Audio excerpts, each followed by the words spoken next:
अफगानिस्तान की ये तस्वीर देखकर पाकिस्तान को इस वक्त बहुत दुख हो रहा होगा। जानेंगे आखिरकार अफगानिस्तान ने ऐसा क्या किया है। तो वहीं इजराइल ने साफ किया है कि भारत को लेकर एक गलतफहमी फैलाई जा रही है। जियोपॉलिटिक्स में बहुत कुछ चल रहा है, हमेशा की तरह जानने को मिलेगा बहुत कुछ। आइए जानते हैं इन खबरों को विस्तार से। आपको बता दूं, लंबे समय से तापी गैस पाइपलाइन की चर्चा होती रहती है, लेकिन इस मामले में आगे बात नहीं बढ़ी। अब इस प्रोजेक्ट के तहत तुर्कमेनिस्तान से गैस की एक पाइपलाइन अफगानिस्तान से होते हुए पाकिस्तान और फिर भारत में आएगी। तापी का पूरा नाम Turkmenistan Afghanistan Pakistan India gas pipeline है। लंबे समय से लटका ये प्रोजेक्ट फिर से शुरू होने वाला है। अफगानिस्तान ने बुधवार को $10 अरब के इस प्रोजेक्ट के अपने हिस्से पर काम शुरू करने की घोषणा की है। इस पाइपलाइन के जरिए तुर्कमेनिस्तान के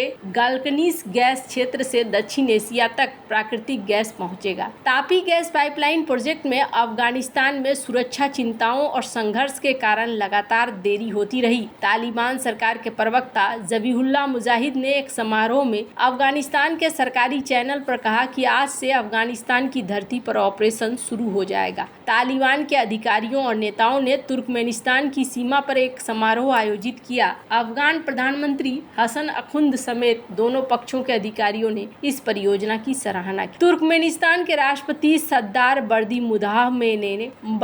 मुहामेदोव ने कहा कि इस परियोजना में शामिल सभी देशों की अर्थव्यवस्था को इससे फायदा होगा, साथ ही पूरे क्षेत्र के देशों को इससे लाभ होगा। अफगानिस्तान ने एक कदम आगे जाकर सीमावर्ती हेरात प्रांत में इस अवसर के मौके पर सार्वजनिक अवकाश घोषित कर दिया। प्रोजेक्ट के नाम के पोस्टर राजधानी में लगाए गए। इस पाइपलाइन के शुरू होने के बाद हर साल 33 बिलियन क्यूबिक मीटर प्राकृतिक गैस तुर्कमेनिस्तान निकालेगा। हालांकि अफगानिस्तान के लिए यह पाइपलाइन बेहद महत्वपूर्ण है। भारत और पाकिस्तान दोनों इसका 42% हिस्सा खरीदेंगे। अफगानिस्तान 16% गैस खरीदेगा। साथ ही हर साल अफगानिस्तान गैस के लिए रास्ता देकर $500 मिलियन की कमाई करेगा। तुर्कमेनिस्तान की ओर 2015 में इसे शुरू किया गया था। 2018 में इसका काम अफगानिस्तान में शुरू होना था, पर बार बार इसमें देरी होती रही।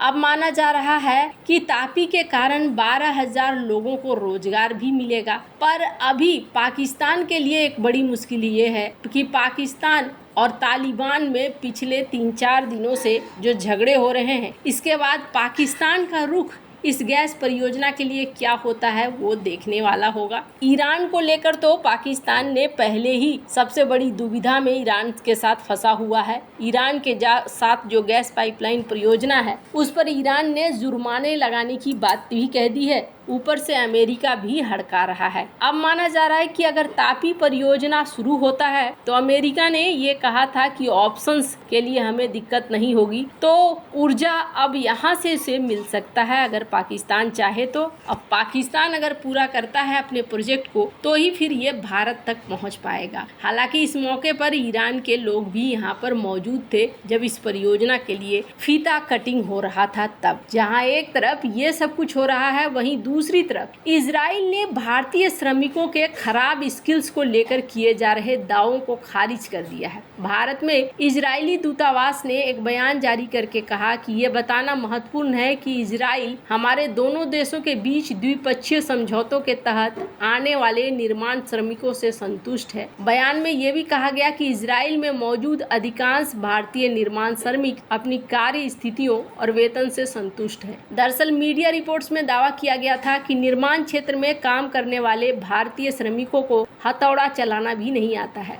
ऐसे में भारत इजराइल संबंधों को देखते हुए निर्माण सेक्टर में काम करने गए मजदूरों को इंडस्ट्रियल काम में लगाया गया है। इजरायली दूतावास ने एक्स पर लिखा कि हाल के प्रकाशनों के आलोक में यह बताना महत्वपूर्ण है कि इजराइल हमारे दोनों देशों के बीच द्विपक्षीय समझौतों के तहत आने वाले निर्माण श्रमिकों से संतुष्ट है। हमारे कार्यालयों को प्राप्त रिपोर्ट से पता चलता है कि अधिकांश भारतीय निर्माण श्रमिक अपनी कार्य स्थितियों और वेतन से संतुष्ट हैं। जैसा कि कई नए उद्यमों में होता है, कठिनाइयों से आती है। ऐसे में पीबा ने अनुरोध करने वाले निर्माण श्रमिकों को औद्योगिक कार्य के लिए रजिस्टर करने की अनुमति दी है। यह अस्थायी निर्णय यह सुनिश्चित करने के लिए लिया गया है ताकि सभी भारतीय श्रमिकों को इजराइल में अच्छी तनख्वाह वाली नौकरियों के लिए तत्काल अवसर मिले। इजराइल को उम्मीद है कि 1000 से अधिक भारतीय निर्माण श्रमिकों का अगला समूह जल्द ही आने वाला है। इस बीच इजराइल ने बुनियादी ढांचा, स्वास्थ्य क्षेत्रों में कौशल अंतर को दूर करने के लिए 10,000 निर्माण श्रमिकों और 5,000 स्वास्थ्य देखभाल कर्मचारियों की भर्ती के लिए अभियान चलाने के इरादे से भारत से संपर्क साधा है। राष्ट्रीय कौशल विकास निगम ने मंगलवार को एक बयान में कहा कि इजराइल का यह अनुरोध साल की शुरुआत में किए गए इसी तरह के भर्ती अनुरोध के बाद आया है। इस रिपोर्ट में कहा गया है कि भारतीय श्रमिकों को निर्माण क्षेत्र में काम करने के लिए इजराइल ले जाया जाएगा।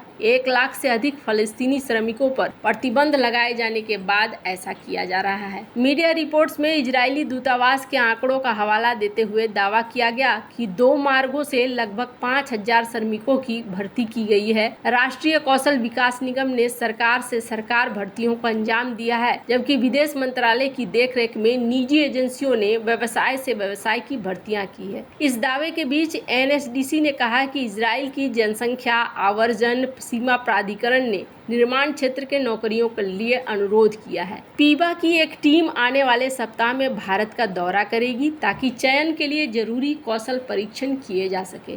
NSDC ने कहा कि इजराइल जाने वाले निर्माण श्रमिकों के लिए भर्ती अभियान का दूसरा दौर महाराष्ट्र में चलाया जाएगा। इसके अलावा इजराइल को अपनी स्वास्थ्य सेवाओं को बढ़ावा देने के लिए 5,000 स्वास्थ्य देखभाल कर्मचारियों की भी जरूरत है। इसके लिए 10वीं कक्षा पूरी करने के बाद किसी मान्यता प्राप्त भारतीय संस्थान से प्रमाण पत्र पाने वाले और कम से कम 990 घंटे का देखभाल अनुभव रखने वाले व्यक्ति आवेदन कर सकते हैं। इजराइल के लिए निर्माण श्रमिकों की भर्ती के पहले दौर में कुल 16,832 उम्मीदवार कौशल परीक्षण में शामिल हुए, जिनमें 10,349 उम्मीदवारों का चयन किया गया। चयनित लोगों को प्रति माह 1.92 लाख रुपए का वेतन, चिकित्सा बीमा, भोजन और आवास मिलेगा। इन उम्मीदवारों को प्रति माह 16,515 रुपए का बोनस भी दिया जाता है। एक अच्छी सैलरी के साथ अब इन्हें वापस से रखा जा रहा है और ये बात इन्होंने गलत नहीं कही। कोई भी काम जब शुरू होता है